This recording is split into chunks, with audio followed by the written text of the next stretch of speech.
जय हिंद साथियों, आज फिर से जो 1000 प्रश्नों का SSGD का जो सीरीज चल रहा है उसी को थोड़ा सा आगे बढ़ाएंगे। ये आगे का क्वेश्चन है दोस्तों। मैं आपको बता दूं कि आप यदि सभी वीडियो को नहीं देखें, पीछे लगभग 10-12 वीडियो हो चुके हैं, 13 वीडियो, यदि आप उसको नहीं देखे हैं तो जाके प्लेलिस्ट में पड़ा हुआ है, सबको बारी बारी से देखिए। ये आपके एग्जाम के लिए बहुत इंपॉर्टेंट है। ठीक है दोस्तों, चलिए आगे बढ़ते हैं। आज का क्वेश्चन देखते हैं, बहुत इंपॉर्टेंट है। बहुत समझिए कि मेहनत करके ये क्वेश्चन को ये किया जाता है। देखिए प्रथम क्वेश्चन इसमें क्या दिया गया कि भारतीय संविधान के किस भाग में राष्ट्रपति के चुनाव से संबंधित नियमों का वर्णन किया गया है। ये दोस्त मैं आपको बता दूं कि एक बार एक क्वेश्चन BPSC में भी पूछा गया था जो भाग 5 से संबंधित है। तो जो भारतीय संविधान के राष्ट्रपति के जो चुनाव होते हैं वो किस नियम के अनुसार, मतलब किस नियम में वर्णन किया गया है, तो भाग 5 में। किस भाग में वर्णन किया गया है, तो भाग 5 में इसे वर्णन किया गया। राष्ट्रपति से संबंधित जो आपका चुनाव के नियम है वो भाग 5 में वर्णन किया गया है। चलिए आगे देखते हैं। भारत की जनगणना 2021 के अनुसार बिहार की साक्षरता दर कितनी है। तो देखिए दोस्त, सबसे पहले बता दें कि बिहार का साक्षरता दर सबसे कम है और वो कितना है, तो 63.82%। 63.82% सबसे कम है बिहार का। सबसे ज़्यादा कहाँ का है, केरल का है। ठीक है दोस्तों, आगे बढ़ जाए। 1722 में आगरा की सूबेदारी किस व्यक्ति को दी गई थी, तो यह किसे दिया गया था जी, सूबेदारी किस व्यक्ति को दिया गया था, तो सवाई राजा जय सिंह। किसको दिया गया था, सवाई राजा जय सिंह को सूबेदारी दिया गया था। कब, 1722 में आगरा की सूबेदारी। चलिए आगे देखते हैं। पंचायत का सदस्य बनने के लिए कितनी न्यूनतम आयु की आवश्यकता होती है। देखिए पंचायत का कोई भी सदस्य, मतलब पंचायत का सदस्य बनिएगा तो कितना वर्ष आपका उम्र होना चाहिए, कम से कम 25 वर्ष आपका उम्र होना चाहिए। ठीक है दोस्तों, आगे देखिए। श्रीलंका का राष्ट्रीय खेल क्या है, तो सबसे पहले देख लेते हैं भारत का राष्ट्रीय खेल क्या है, हॉकी है। भले लोगों यहाँ के लोग क्रिकेट में सबसे ज़्यादा इंटरेस्ट रखते हैं, वो अलग बात है, लेकिन भारत का राष्ट्रीय खेल क्या है, हॉकी है। और हॉकी का जादूगर किसे कहा जाता है, मेजर ध्यानचंद को कहा जाता है। और भारत का सबसे सर्वोच्च जो खेल रत्न पुरस्कार हो गया है वो क्या हो गया है, ध्यानचंद खेल रत्न पुरस्कार। ठीक है दोस्तों, देखिए श्रीलंका का राष्ट्रीय खेल क्या है, वॉलीबॉल। क्या है जी, वॉलीबॉल है। आगे बढ़ जाए। 1951 में किस राष्ट्र में पहली एशियाई खेलों की मेजबानी की थी, तो 1951 में सबसे पहले जो है ना, भारत देश ने ही इसका मेजबानी किया था। 1951 ईस्वी में सबसे पहले का राष्ट्र खेल का मेजबानी कौन देश किया था, तो अपना देश भारत। ठीक है, आगे बढ़े। कौन सा हिल स्टेशन मध्य हिमालय में स्थित है, तो दार्जिलिंग। जो दार्जिलिंग है, देखिए क्वेश्चन कैसे पूछा है कि कौन सा हिल स्टेशन मध्य हिमालय में स्थित है, तो मध्य हिमालय में स्थित जो स्टेशन है, हिल स्टेशन, वो कहाँ पे है, दार्जिलिंग में है। ठीक है, आगे बढ़ जाते हैं। भारत के आर्थिक सर्वेक्षण को भारत में पहली बार केंद्रीय बजट के एक भाग के रूप में किस वर्ष में पेश किया गया था, तो यह सबसे पहले कब किया गया था, आपको पता होना चाहिए। जब सबसे पहले बजट पेश हुआ था वो कब हुआ था, 1950 से 1951 में। ठीक, कब हुआ था, 1950-51 में हुआ था। ठीक है, चलिए आगे बढ़ते हैं थोड़ा सा। शहरी क्षेत्रों के लिए अस्थायी सरकारी निकायों को किस नाम से जाना जाता है, तो देखिए अभी गांव में जो होते हैं वो पंचायत चुनाव होते हैं, पंचायत का चुनाव होता है, लेकिन शहर क्षेत्रों में होता है ना वो नगर निगम का होता है, तो नगर पालिका का चुनाव वहाँ पे कराया जाता है। ठीक है, कोई दिक्कत। आगे देखिए। अंतर्राष्ट्रीय महिला दिवस कब मनाया जाता है, अंतर्राष्ट्रीय महिला दिवस कब मनाया जाता है, तो ये 8 मार्च को मनाया जाता है। कब मनाया जाता है, 8 मार्च को। अंतर्राष्ट्रीय महिला दिवस कब मनाया जाता है, 8 मार्च के। तो अब देखिए आपका हम उधर दिसंबर का भी कराए थे, जनवरी का भी हो चुका था, फरवरी का भी पूरा डे हो चुका था पिछले सब वीडियो में। आज हम लोग मार्च का इंपॉर्टेंट डे देख लेते हैं। ठीक है, तो सबसे पहले देखिए विश्व वन्य जीव दिवस कब मनाया जाता है, तो 3 मार्च को मनाया जाता है। राष्ट्रीय सुरक्षा दिवस कब मनाया जाता है, तो 4 मार्च को मनाया जाता है। अंतर्राष्ट्रीय महिला दिवस जो बोर्ड पे क्वेश्चन है, 8 मार्च को मनाया जाता है। विश्व उपभोक्ता दिवस 15 मार्च को मनाया जाता है। विश्व खुशहाली दिवस एवं गौरैया दिवस कब मनाया जाता है? 20 मार्च को मनाया जाता है। विश्व जल संरक्षण दिवस कब मनाया जाता है? 22 मार्च को मनाया जाता है। भगत सिंह सुखदेव राजगुरु का शहीद दिवस जो है 23 मार्च को मनाया जाता है। विश्व मौसम दिवस 23 मार्च को मनाया जाता है। चलिए आगे बढ़ते हैं। विश्व टीबी दिवस, बहुत इंपॉर्टेंट, विश्व टीबी दिवस कब मनाया जाता है? 24 मार्च को मनाया जाता है। ये आपके इंपॉर्टेंट कुछ डे हैं मार्च के। ठीक है दोस्तों, आगे बढ़ जाए। हो गया। अंतर्राष्ट्रीय महिला दिवस कब मनाया जाता है? 8 मार्च को मनाया जाता है। क्लोरीन का इलेक्ट्रॉनिक विन्यास क्या होता है? देखिए ये थोड़ा सा गजब टाइप से क्वेश्चन पूछ लिया है साइंस का। क्लोरीन का सबसे पहले इसमें हम लोग देखेंगे कि क्लोरीन का परमाणु संख्या कितना होता है। तो क्लोरीन का जो परमाणु संख्या होता है, नीचे दिख रहा है सर, तो क्लोरीन का जो परमाणु संख्या होता है, परमाणु संख्या, सबसे पहले परमाणु संख्या देखेंगे। तो परमाणु संख्या होता है इसका 17। क्लोरीन का परमाणु संख्या कितना होता है? 17 होता है। तो अब देखिए इसका इलेक्ट्रॉनिक विन्यास, इलेक्ट्रॉनिक्स विन्यास ये करने के लिए कि मतलब कौन से कक्षा में कितने इलेक्ट्रॉन रख सकते हैं, तो इसका एक फार्मूला था 2,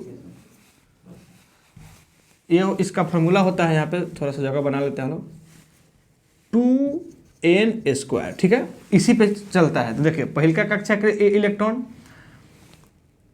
आप कितना रख सकते हैं? देखिए सबसे पहले नाभिक के लेते हैं, तो प्रोटॉन और न्यूट्रॉन होते हैं। इसके चारों ओर इलेक्ट्रॉन क्या करते हैं? चक्कर इस तरह लगाते रहते हैं। इलेक्ट्रॉन इसके चारों ओर चक्कर लगाते रहते हैं। इसको बोलते हैं KLM सेल।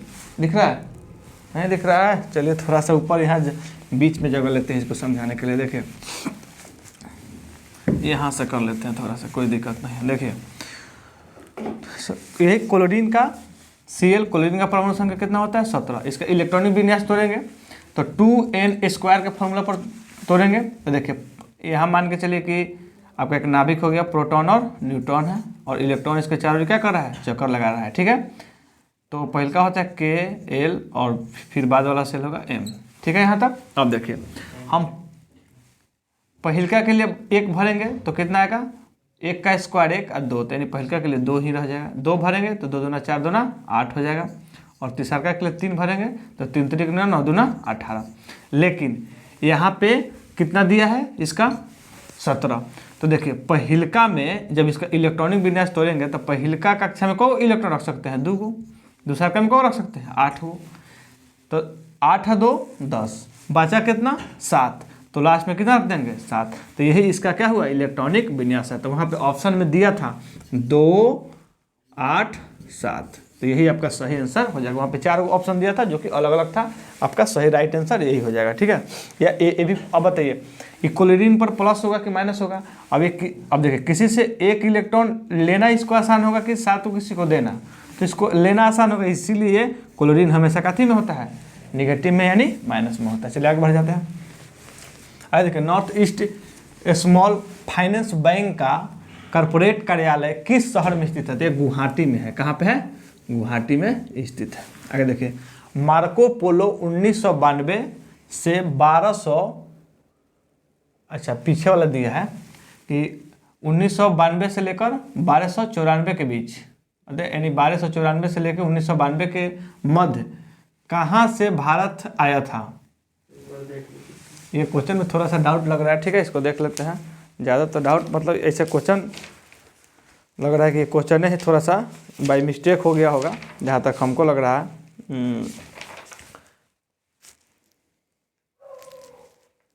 नहीं ठीक है, 1200 है, 1900 नहीं है, 1200 है ना, थोड़ा सा मिस्टेक हो गया। 1292 से लेके 1294 के मध्य कहाँ से भारत है? ठीक है, एक नाम है मार्को पोलो। कब?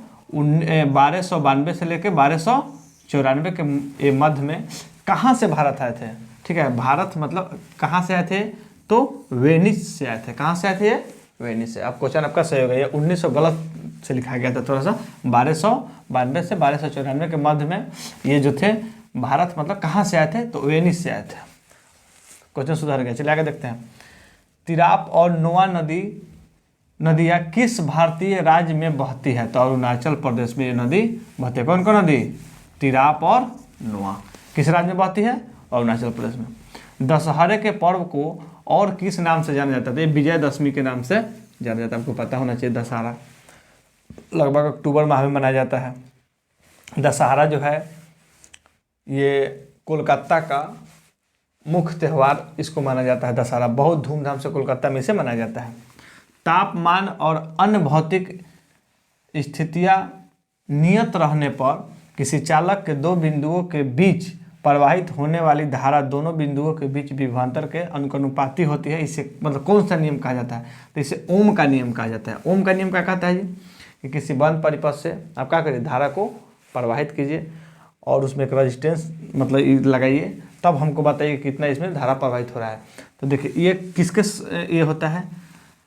तो देखिए ओम का नियम होता है भी समानुपाती आई। ठीक है, भी समानुपाती आई मतलब क्या है कि यदि विभवांतर बढ़ेगा तो धारा भी बढ़ेगा। तो ये ओम के नियम के अनुसार हो जाता है V equal to I R. जैसे समानुपाती का चिन्ह हटता है तो कहा जाता है आई आर। लेकिन आपसे यहाँ ये चीज़ नहीं पूछा है, यहाँ आपसे क्या पूछा है? अब देखिए यहाँ पे पूछा है विभवांतर, ठीक है, दोनों बिंदुओं के बीच में विभवांतर और इसका होने वाली धारा।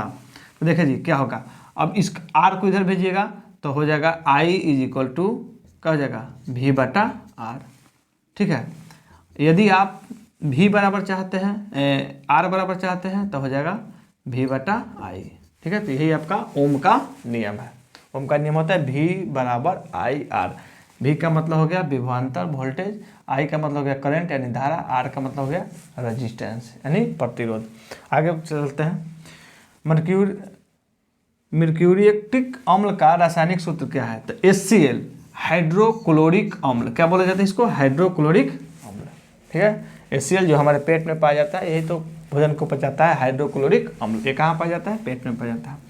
मंदाकिनी नदी कहाँ में अलकनंदा नदी में मिलती है? तो ये रुद्रप्रयाग में। कहाँ? रुद्रप्रयाग में। देखिए सबसे इंपॉर्टेंट क्वेश्चन, मेगास्थनीज द्वारा लिखी गई पुस्तिका कौन है जी? इंडिका। ये बहुत बार क्वेश्चन पूछ लिया गया है कि मेगास्थनीज द्वारा कौन सा पुस्तक लिखा गया है? तो इंडिका। ग्रिंडा नामक लोक नृत्य किस राज्य से संबंधित है? तो ये मध्य प्रदेश से संबंधित है। आगे बढ़े। The last queen of Kashmir नामक उपन्यास के लेखक कौन है? तो राकेश कौल।